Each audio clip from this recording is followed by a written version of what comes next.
Moi je m'appelle Zoé, ça fait depuis le début, l'émergence des zapatistes en 94 que je m'y intéresse. Je trouvais que quand ils sont apparus, le 1er janvier 94, c'était vraiment un coup de poing dans le capitalisme et ça a vraiment signé pour moi l'émergence du mouvement altermondialiste. Et donc tout de suite je me suis super fort intéressée, mais sans vraiment y aller, mais avec plutôt une joie de savoir qu'ils existaient et qu'ils étaient là. Et puis après, il y a un comité de Chiapas de soutien qui s'est formé ici à Bruxelles et donc j'ai intégré assez rapidement. Puis assez rapidement, j'ai eu l'occasion d'aller sur place aussi, dans les communautés, d'aller comme observatrice des droits civils. Et je pense que c'est vraiment, depuis lors, je me dis zapatisante et franchement, je dis toujours que le zapatisme et ce qu'ils ont pu mettre en place a vraiment formé ma militance ici en Belgique et dans les différents collectifs dans lesquels j'ai été. Je pense qu'ils ont vraiment influencé sur notre propre mode d'organisation ici en Europe. Et donc justement, cette façon qu'ils avaient de penser l'autonomie, de vouloir lutter, pas pour prendre le pouvoir, mais pour créer eux-mêmes leur monde qui contient plusieurs mondes, comme ils disent.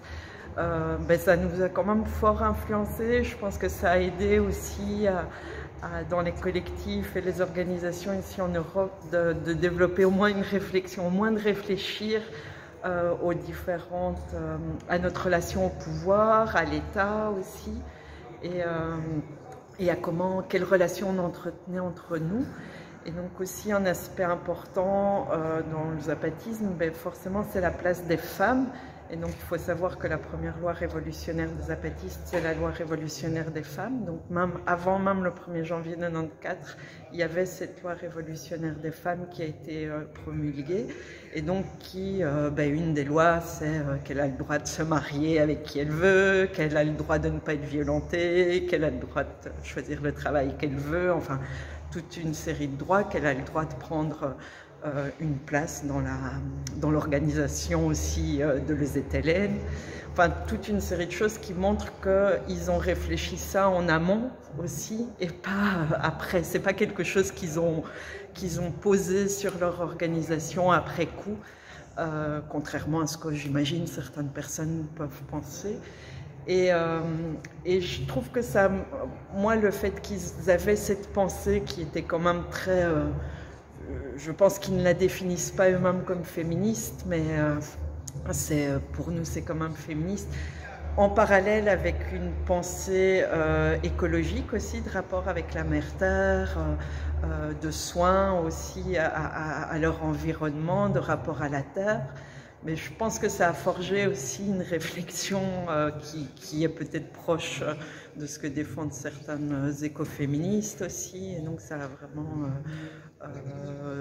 oui, je vais dire forgé ma pensée, mais en tout cas ça a largement contribué à ce que je puisse développer ce lien justement à faire entre les multiples dominations. Et donc le fait que le capitalisme, le racisme, le patriarcat, ils agissent de façon conjointe et qu'en plus de ça, il y a une domination qu'on oublie un peu quand on parle de cette intersectionnalité des positions, c'est la domination sur la nature qui se fait en parallèle aussi. Et donc quand on est dans une société hiérarchisée entre classes, entre races et entre genres ou entre sexes, forcément on a une relation à la nature qui est aussi oppressive et oppressante.